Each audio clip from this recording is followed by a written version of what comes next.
Depuis la fin de la dernière ère glaciaire jusqu'à nos jours, la baie des Sept-Îles a abrité des peuples nomades, des pêcheurs téméraires et des gens d'affaires ambitieux. Elle a vu des maisons se dresser modestement sur ses rivages, puis des villages, des villes et la métropole de toute une région du Québec. Elle a vu des industries prendre leur essor, des quais se construire et un petit havre de village se transformer lentement en l'un des plus grands ports océaniques d'Amérique du Nord. Voici la brève histoire portuaire de cette île.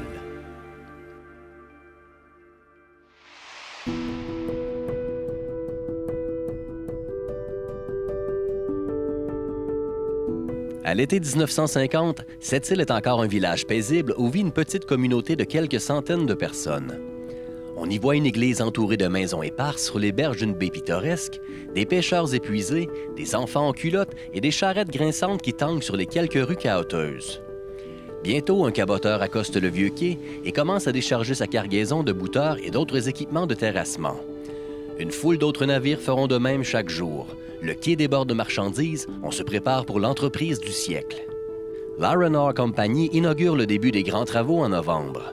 On doit construire 2 centrales hydroélectriques, le triage, les installations de concassage et de tamisage, les infrastructures portuaires requises pour le transbordement du minerai et surtout le long chemin de fer de la Québec North Shore and Labrador qui doit traverser une contrée sauvage sur près de 575 km vers les précieux gisements du Nord. Bien, écoutez, ça, c'est une épopée parce que, en fait, il y a beaucoup de lacs. Hein? Il s'agit juste là, de survoler un petit peu au nord de cette île pour se rendre compte là, de l'immensité d'eau potable qu'il y a là. Alors, imaginez construire un chemin de fer, là, on ne transporte pas du grain, là. Ça va être lourd. Donc, au niveau des infrastructures, c'était littéralement un pont aérien qui était créé, qui opérait jour et nuit. Et puis, on alimentait, dans le fond, par des pistes temporaires, la construction. Donc, on transportait en pièces détachées les équipements. C'est sûr qu'au fur et à mesure que le chemin de fer progressait, on pouvait amener une partie des équipements là, par le chemin de fer. Mais autrement, il y a des segments qui se faisaient carrément isolés là, pour faire progresser plus rapidement les travaux. Alors ça, c'est un pont aérien, là. C'est l'approvisionnement par avion, jour et nuit, du pétrole, de la nourriture, des pièces détachées, des équipements qu'on remontait sur place, qu'on ne ramenait pas nécessairement, là. On les oubliait dans le lac ou autrement, on les enterrait au passage, là, mais bon, encore là, c'était les mœurs de l'époque, puis c'est sûr qu'en termes c'était plus efficace d'en amener un nouveau plus loin que de le démonter puis de le ramener, puis... Mais c'est une épopée. Il y avait des camps de travailleurs aussi tout le long du circuit, parce que pour accélérer la cadence, il y avait plusieurs segments. Fait qu'il y avait autant de camps, de cuisiniers et de pistes, des fois de fortune. L'hiver, c'était carrément des pistes de glace sur les lacs qui étaient gelés.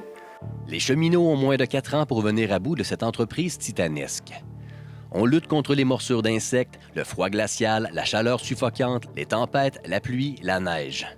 On bétonne le fond des lacs, découpe les montagnes, rase les cimes, comble les ravins et jette des ponts entre les berges des rivières et les flancs des hautes gorges. En dépit de ces misères, la solidarité et la camaraderie règnent sur le chemin de fer.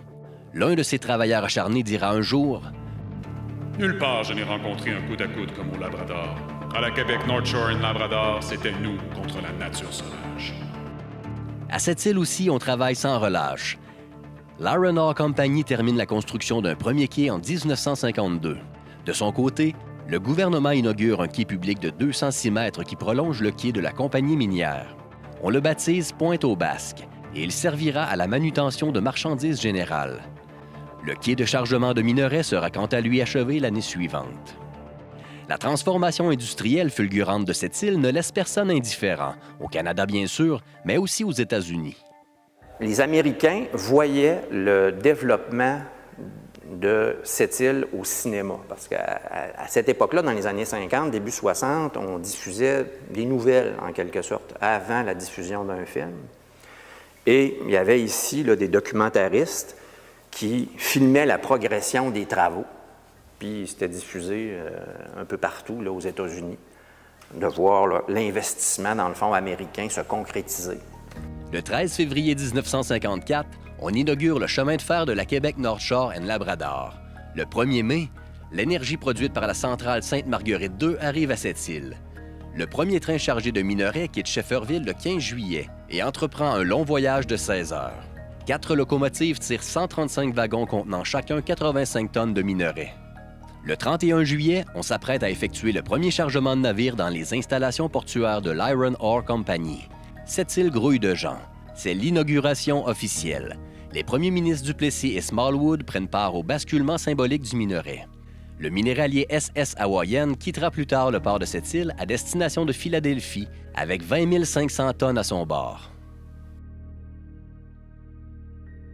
Au cours de sa première année d'activité, l'Iron Ore Company expédie plus de 8,5 millions de tonnes de minerais et dépasse ainsi son objectif de 7 millions. En 1958, en raison de la mise en valeur des gisements du lac Carroll au Labrador, la production annuelle s'élève jusqu'à 20 millions de tonnes. Entre 1950 et 1959, une cité d'une dizaine de milliers de personnes jaillit du modeste village de cette île, tandis que la baie se transforme en l'un des plus importants ports minéraliers du pays. Moi, mon grand-père possédait là, la pointe de terrain où sont les infrastructures portuaires. C'était le chalet familial qui était là. Je veux dire, lui partait de Clark City puis il venait en campagne à cette île.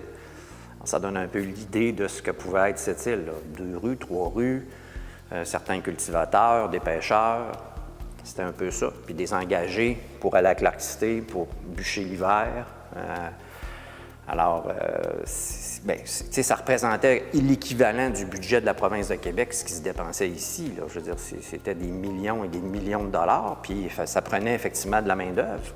Donc, à cette époque-là, les compagnies vraiment opéraient à l'intégration totale de leurs activités. Donc, je veux dire, on faisait construire des maisons, on louait les maisons aux employés, on assurait les emplois d'été, on embauchait toute la main-d'œuvre qui était possible d'embaucher. IOC a payé pour la première aréna, la première piscine, l'hôpital de l'époque, pas l'actuel centre hospitalier, mais ces entreprises-là payaient tout pour attirer la main-d'œuvre puis la garder.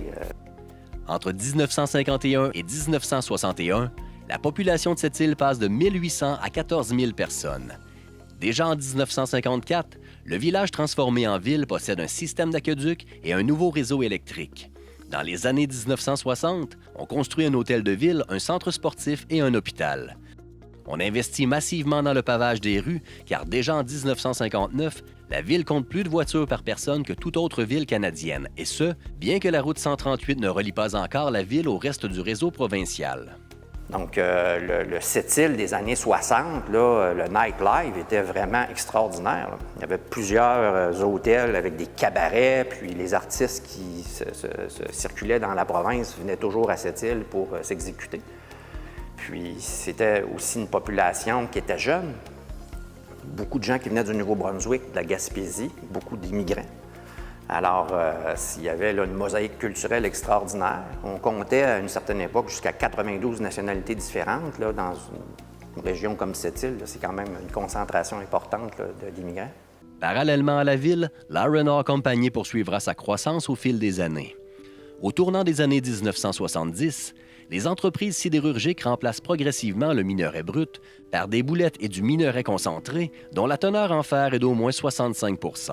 C'est dans ce contexte que la compagnie minière décide d'investir dans l'aménagement d'un concentrateur et d'une usine de bouletage à cette île. Il y avait aussi un marché important avec l'Asie qui se négociait au début des années 70. Là. Le Japon se remettait dans le fond de la Deuxième Guerre mondiale. À cette époque-là, c'était plus Made in Japan que Made in China. Alors, il y avait besoin effectivement de beaucoup d'acier au Japon. C'était un client majeur pour les compagnies américaines de l'époque. Donc, comme c'est loin, il faut maximiser la rentabilité du transport. Donc, la boulette, c'est beaucoup plus payant. Puis pour celui qui reçoit aussi, c'est beaucoup plus payant parce qu'il y a déjà un effort énergétique, un effort chimique qui a été fait pour faire la boulette. Donc, dans ce contexte-là, il était majeur pour IOC de procéder là, à faire de la boulette. C'est là qu'on a investi au milieu des années 70, à la fois dans un concentrateur du minerai de fer, et après ça, une usine de bouletage. Dans l'intervalle, un deuxième consortium d'entreprises forme en 1961 la société Wabush Mines et entame l'exploitation des gisements de minerai de fer près de Labrador City. À cette île, elle fait construire à Pointe-Noire, non loin du quai de Clark City, un imposant terminal portuaire de 488 mètres, de même qu'une usine de bouletage, des silos d'entreposage, des gares de triage et un chemin de fer de 38 km qui contourne la baie et se raccorde à la ligne ferroviaire de la Québec North Shore and Labrador. Le chemin de fer Arnaud est né.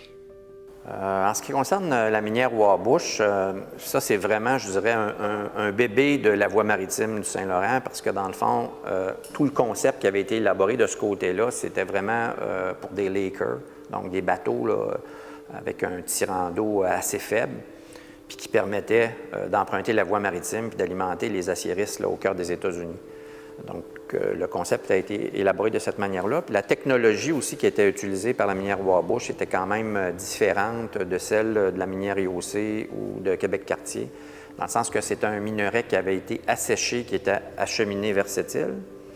Puis, il y avait de la boulette qui était effectuée, mais à partir de ce minerai-là qui avait déjà subi là, un certain traitement et non pas une transformation dans le nord. Un procédé assez unique à l'échelle planétaire là, à l'époque. C'était pas le procédé standard, mais c'était un procédé qui était efficace. Et dans le fond, on alimentait là, les aciéristes aux États-Unis via cette île par la voie maritime du Saint-Laurent. C'est sûr qu'en s'installant de l'autre côté, Wabush développait des quais dans un secteur où il y avait pas vraiment de route, parce qu'il y avait effectivement le vieux quai de Clark City qui était là, mais lui, il était alimenté non pas par une route, mais par un chemin de fer. Donc, on a dû investir là, pour créer une route d'accès vers la 138. Puis, là, on faisait effectivement de la boulette. C'était dans le projet à cette île. Donc, on créait là, des centaines d'emplois. Donc, c'est bien évident que cette arrivée-là, plus un chemin de fer qui ceinturait la baie de cette île. Donc, ça a quand même été important parce que là, est-ce qu'on peut appeler ça de la diversification économique? Du moins, le géant était rendu à 2 pieds, là, même s'il était toujours dans le monde du minerai de fer. Mais c'est majeur pour cette île, c'est bien évident. Maintenant, la réalité est ce qu'elle est. IOC, c'était gigantesque, malgré tout, comparé à Wabush, parce qu'eux possédaient via QNSNL le chemin de fer, opéraient à Labrador-Cité et à Shefferville, mais quand même, c'était très important dans l'économie de cette île que l'arrivée de Wabush. En 1965, on inaugure les installations de Wabush Mines à Pointe-Noire. 10 ans plus tard, cette île compte une population de quelques 30 000 personnes, dont 4 000 sont à l'emploi du port ou de l'une des 2 compagnies minières.